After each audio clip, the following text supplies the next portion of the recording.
This is Spiritual Rants, and I'm your host, Jerry Rothhauser. And the purpose of this podcast is to try to get you through the Bible in a year. And you can do it.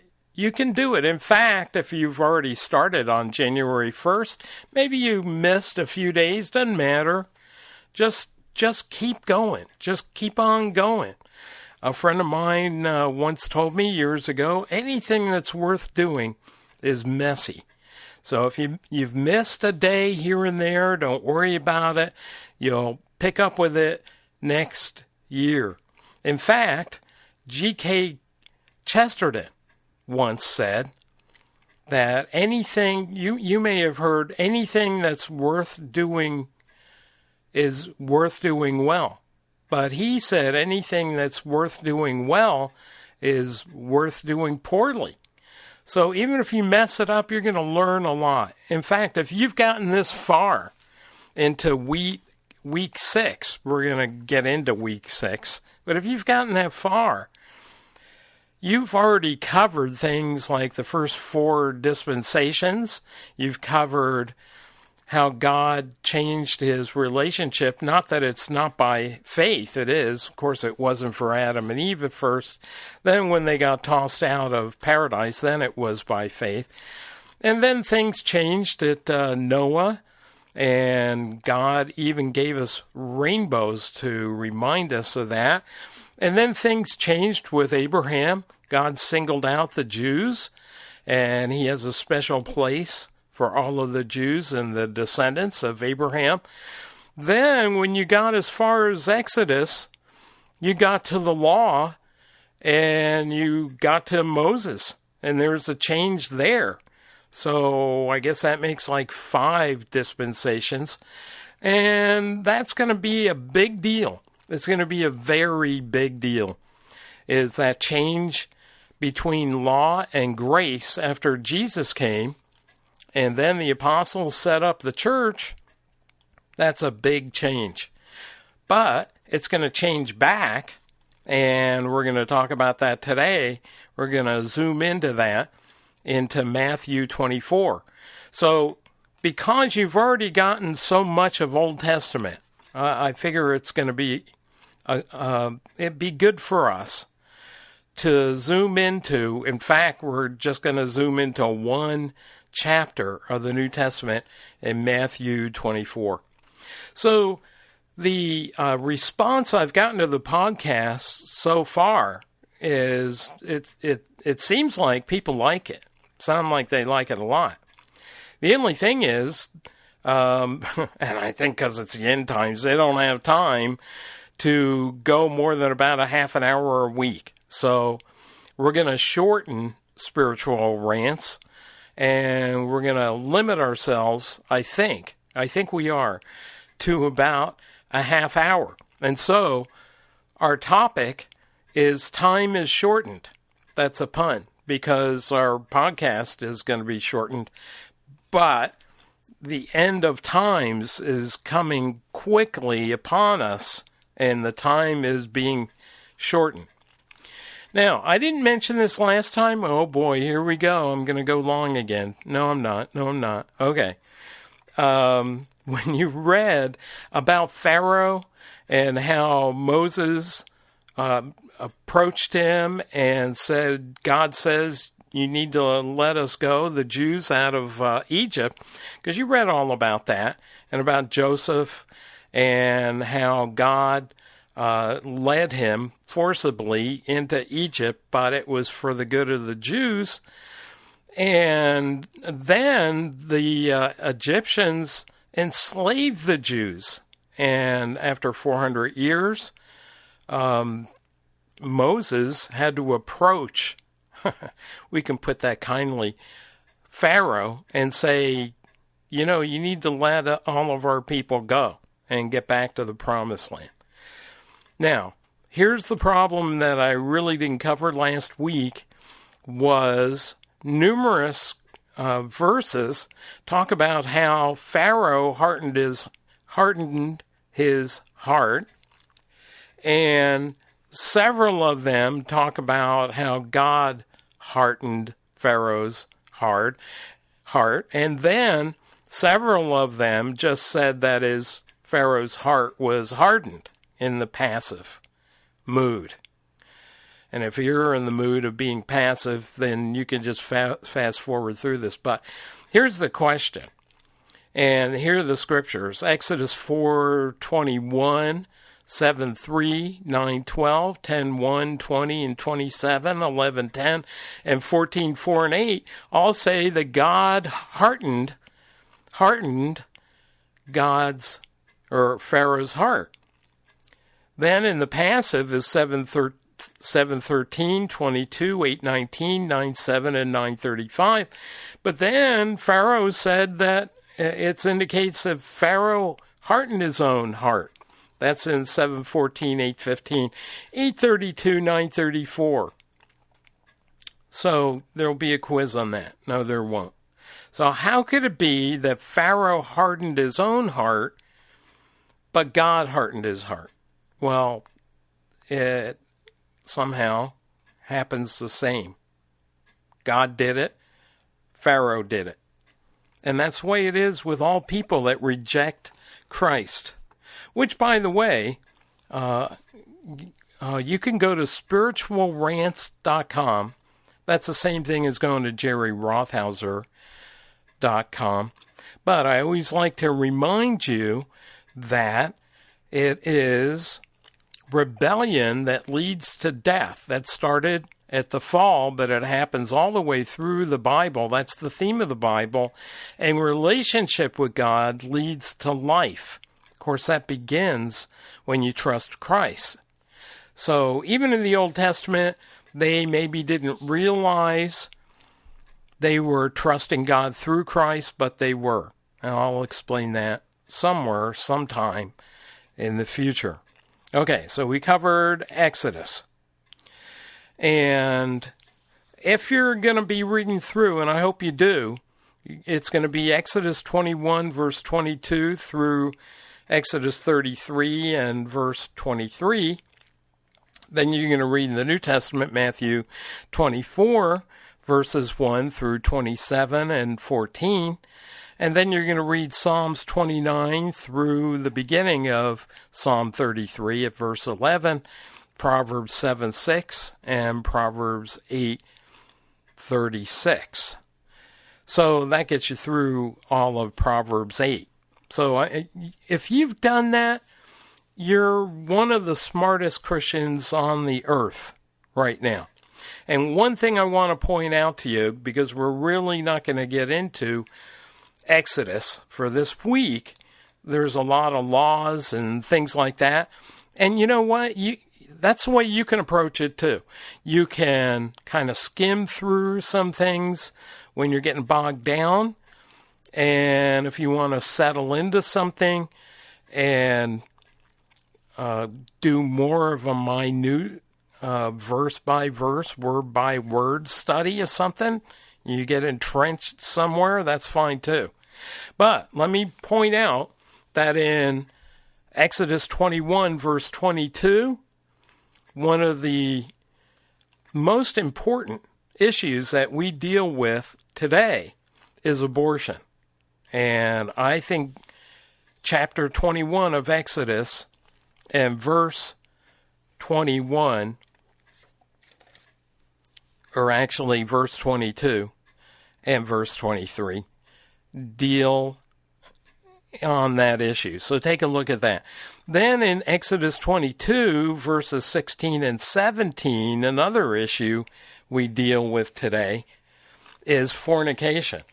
Years and years and years and years and years ago, when I graduated college, my first job, there was a salesman there, and he called me Thumper, which was short, not for Bambi, was short for Bible thumper.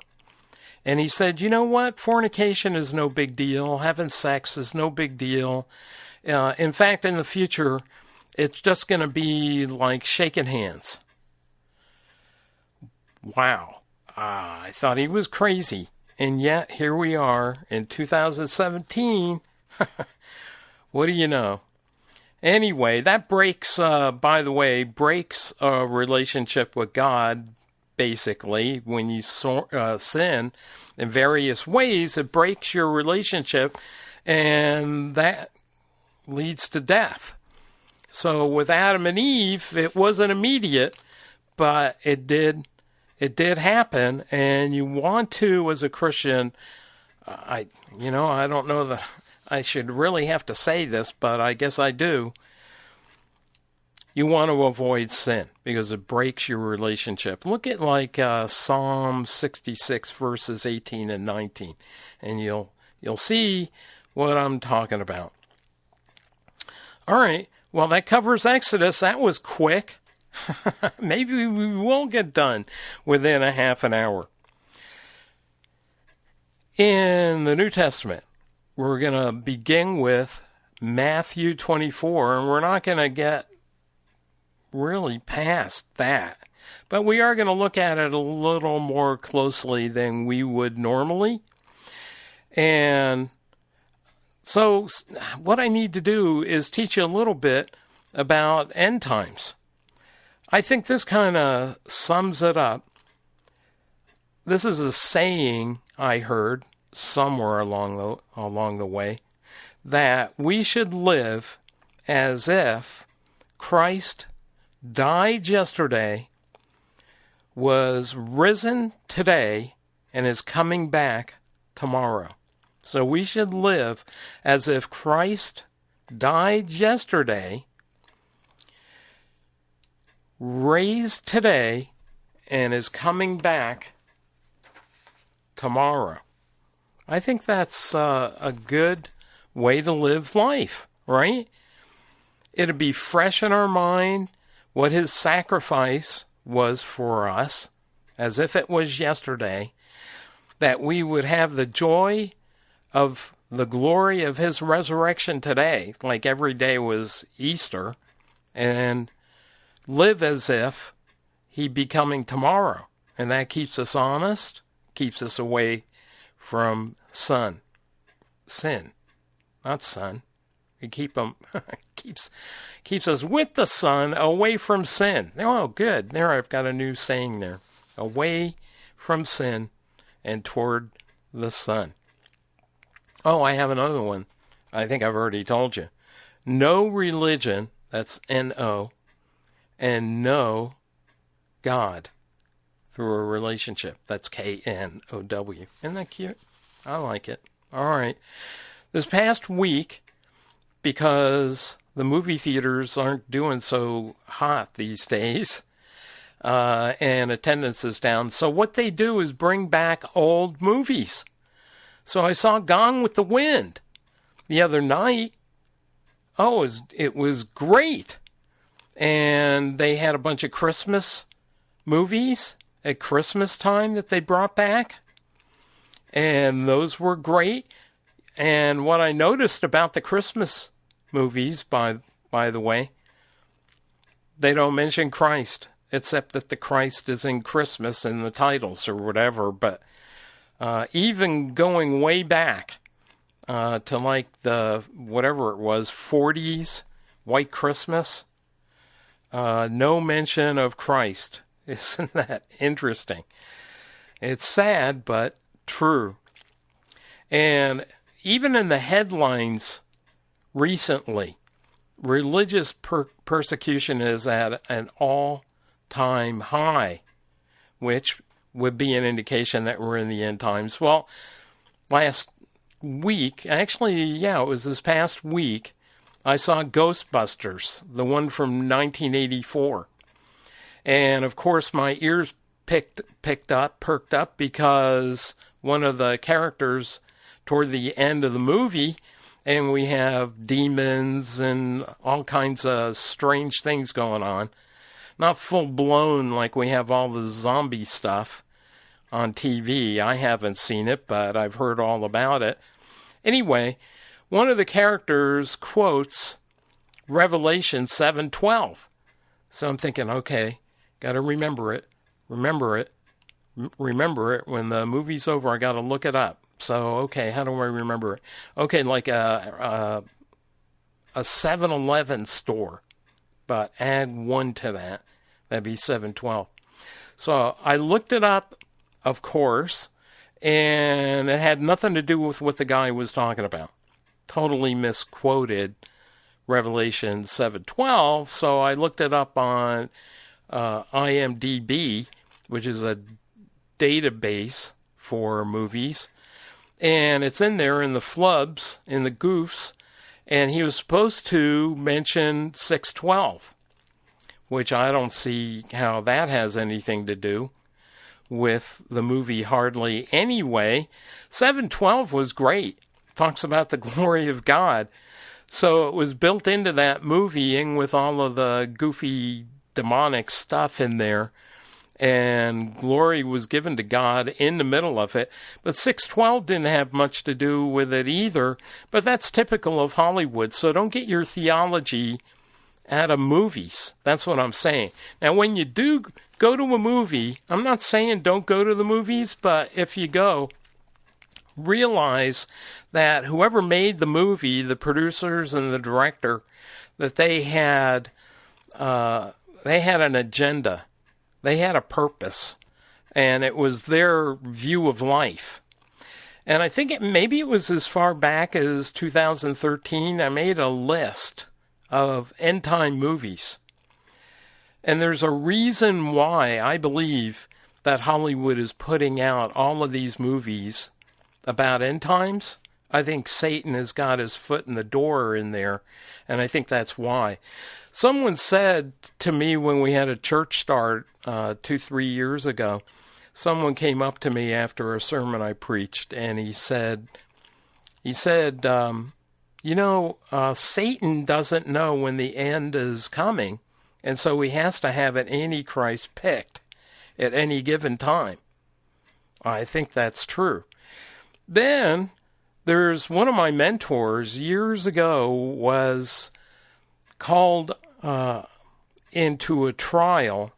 It's called the reverse ghost trial, something like that. And it was about creation and evolution. And he should have bit his tongue, but what he said was true. He said that Satan is trying to prepare the world for the rapture, because when the church leaves, that's what the rapture is. You can read about it in 1 Thessalonians 4. We'll get there. And I'm just having to glaze over the tops of everything the Bible says about end times when we get into Matthew 24. And my time already is shortening. But Satan is preparing the world for when the church gets zipped out of here. Now, some people don't believe that the church is going to get zipped out of here. I could be wrong on that, but like Monk would say in the TV series, I don't think so. I think the church is going to be zipped out because, as you've already read about Abraham and the Jews, there's going to be an ellipsis and a parenthesis of time where God is going to deal with the church, but he's going to go back and fulfill promises, and I'll show you as we get through all of those. He's going to deal with the promises he gave to Abraham and his descendants, the Jews, and he's going to fulfill those. In fact, when you get toward the end of the Old Testament, you get to the minor prophets, but you get to any of the prophets. And at the end of the prophets, they talk about this wonderful, wonderful 1,000-year period that is Jew-centered, easy for me to say, and Christ is going to rule as the Messiah. And it's in the Old Testament. Any rate, I didn't list these movies from I don't know if it was 2013 or whatever. After Earth, I think was the name of one. World War Z. This is the End. Battleship. The Host. I think Pacific Rim had something to do with end times. Melancholia. seeking for a friend for the end of the world's end, Armageddon, and I Am Legend. Amazing. All of these about end times, I think Satan is preparing the world for when the church and Christians abscond. Even this year, we had the arrival and passengers pretty much about end times. And I come across Christians at different times, and there's different theologies, and I've studied this a lot, for decades. And I'm giving you my conclusions after decades of study and what I think is correct. And I'm not alone. There's lots and lots of Christians. In fact, I kind of doubted some of the things that I've come to as a conclusion now. Back in the early 70s when I was saved, there was a book, and I still recommend it, called The Late Great,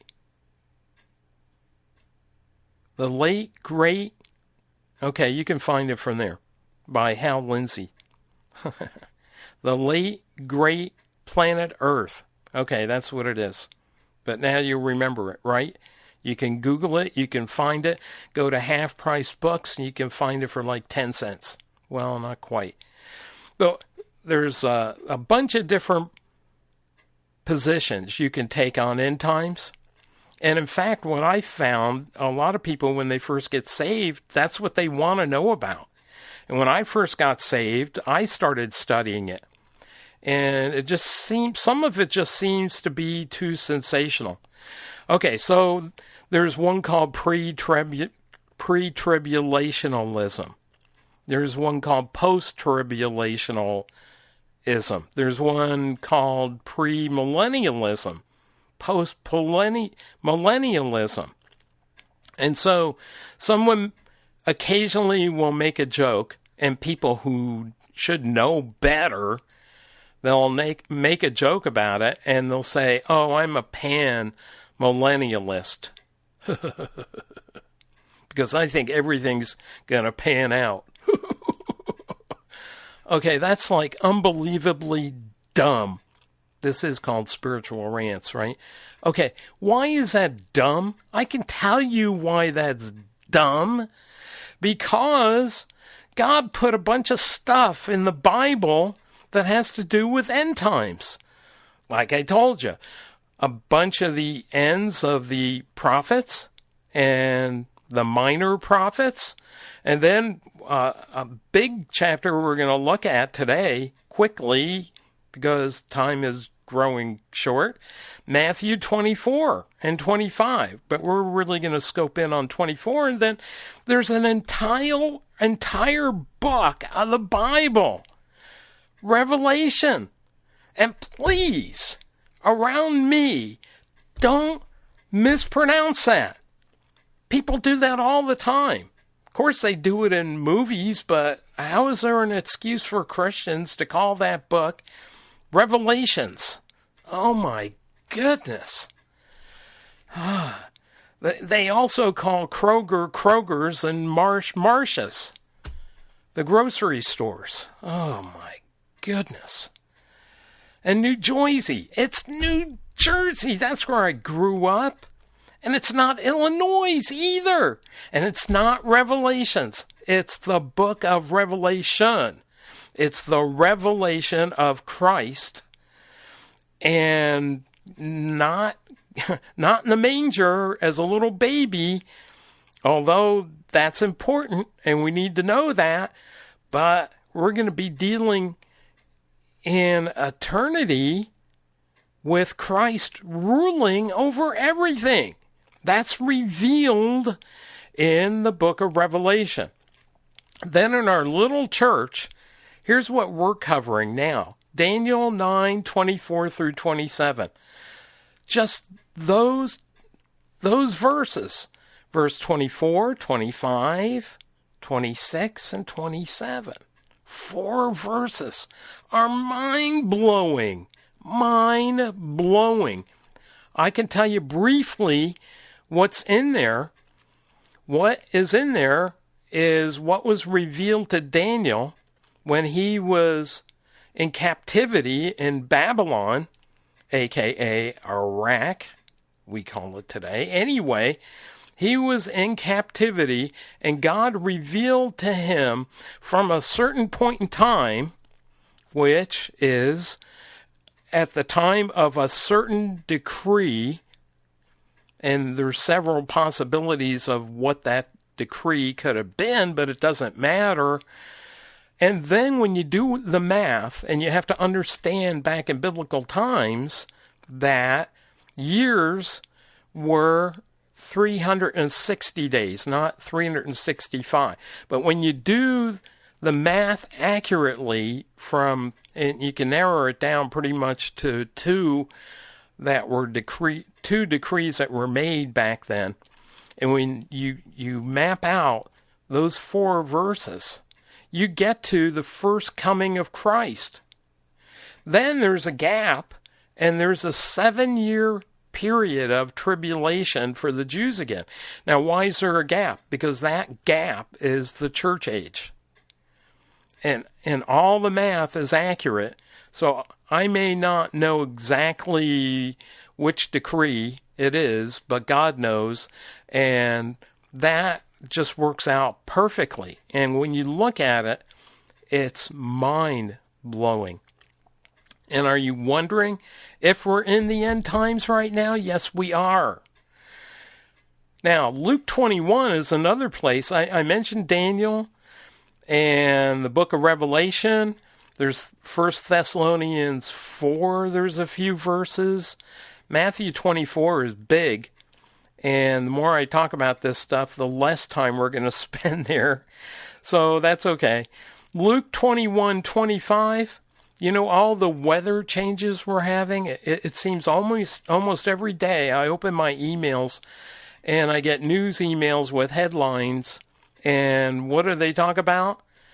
Tsunamis, floods, all kinds of goofy weather, and lots of wars, rumors of wars, shootings, all kinds of things in the headlines. And even people who believe like I believe, they just drive me nuts.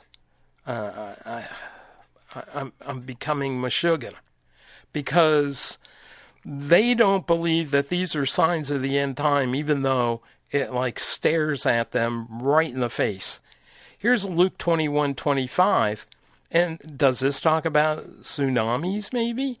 There will be signs in the sun and moon and stars, and on the earth dismay among nations and perplexity at the roaring of the seas and waves. Perplexity, that's what we have, right? At the roaring of the sea and the waves, a.k.a. tsunamis. Men fainting from fear and the expectation of the things which are coming upon the world, for the powers of the heavens will be shaken. And they will see the Son of Man coming in a cloud with power and great glory. Verse 28 of Luke 21, when you see these things begin to take place, straighten up, lift your heads, because your redemption is drawing near. That's what we have. Did the apostles think they were in the end times 2,000 years ago? Yes.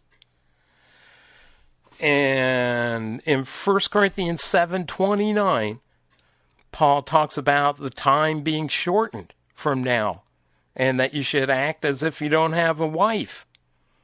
I mean, if you're married, you better act like you have a wife. But anyway, you can read the context there.